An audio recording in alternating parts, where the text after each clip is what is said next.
greatest hero you've never heard of. Until now! As Aquaman 2 sinks below the waves, DC diehards begin the waiting game for a Total Universe relaunch in 2025, which has everyone asking, where does DC go from here? Harry, I live right here.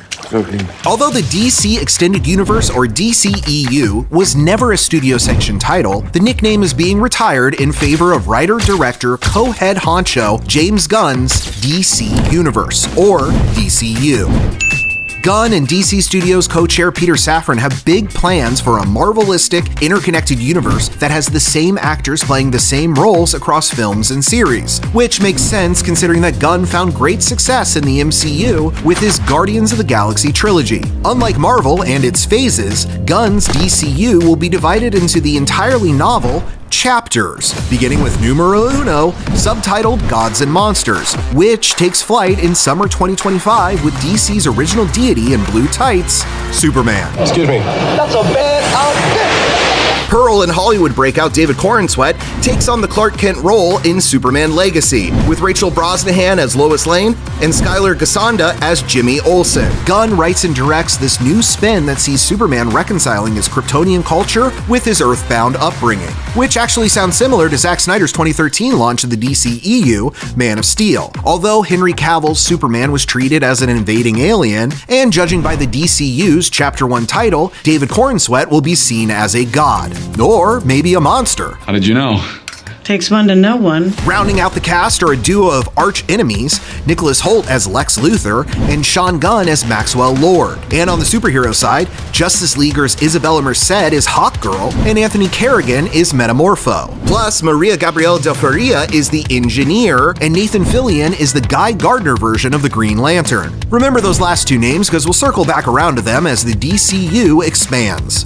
But first, we need to address the two series slated for 2024 that are technically part of Chapter 1, but are also connected back to the DCEU via the Suicide Squad's feared leader, Amanda Waller, who is still being played by Viola Davis. What the Although Viola Davis played Waller in David Ayer's Suicide Squad from 2016, both the 2021 soft reboot by James Gunn and his Peacemaker spin-off series with John Cena featured Davis in the role. Davis will play Waller at least twice more in an animated series called Creature Commandos that appears to be a prequel to the Suicide Squad, since it features a monstrous team of outcasts who were first assembled in the comics to fight Nazis during World War II, and is being led by Rick Flag Sr., father of the Suicide Squad leader, Rick Flag Jr. Frank Grillo voices the Senior Flag, while David Harbour plays Eric Frankenstein. Zoe Chow is amphibious scientist Nina Mazursky, Alan Tudyk is the radioactive Dr. Phosphorus, and Sean Gunn returns as Weasel, who is a weasel.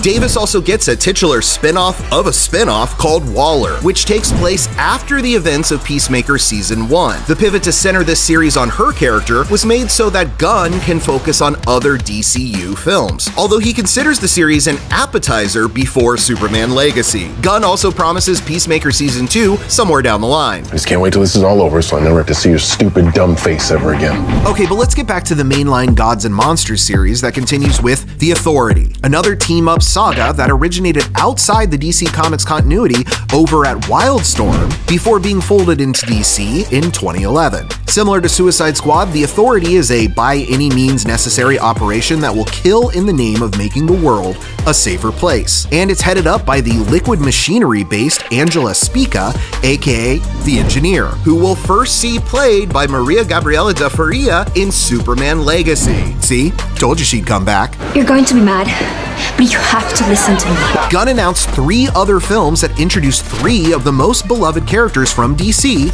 and also Swamp Thing. But let's talk about The Brave and the Bold, a Batman movie that explores Bruce Wayne's fractured relationship with his son Damian Wayne, who takes up the mantle of Robin. The Flash director Andy Muschietti directs the film based in part on Grant Morrison's run on the comics from 2006 to 2013. This Caped Crusader will be entirely separate from Matt Reeves' The Batman sequel with Robert Pattinson that's slated for 2025, as well as the 2 spin-off series in that universe, The Penguin starring Colin Farrell, and a proposed Arkham Asylum series from the Staircase director Antonio Campos. The Brave and the Bold is also separate from Todd Phillips' Joker sequel, which drops in 2024, starring Oscar winners Joaquin Phoenix and Lady Gaga. There's no punchline.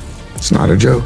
The third of those DC darlings is Supergirl, who gets her own film subtitled Woman of Tomorrow, based on the 2021 comic of the same name. Gunn says this star-spanning epic investigates the rivalry between cousins, Supergirl and Superman, and sounds a bit like his cosmic-bound Guardians trilogy. And I don't scare easily.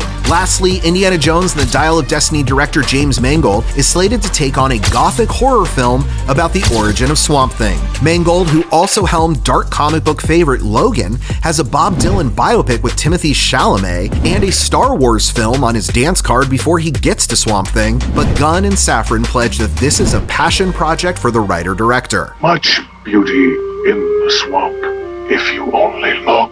3 more series are in development for Chapter 1, including Lanterns, which is a true detective-style mystery series focusing on Hal Jordan and Jon Stewart, but also features Nathan Fillion returning as the Guy Gardner Green Lantern from Superman Legacy. See? It's all connected. There's also the Game of Thrones-inspired political drama Paradise Lost, which takes place on Wonder Woman's home island, Themyscira, prior to Diana's birth, and an outright comedy series based on the disgraced wannabe, Booster Gold, who time travels to the present day and uses future tech to pose as a superhero. The greatest hero you've never heard of. Until now! And that's everything DC has in store. Unless that online campaign for Netflix to buy the rights to the DCEU so that Zack Snyder can finish his Justice League sequel is successful, but that's about as likely as George Clooney returning as Batman. Again. What's wrong with you?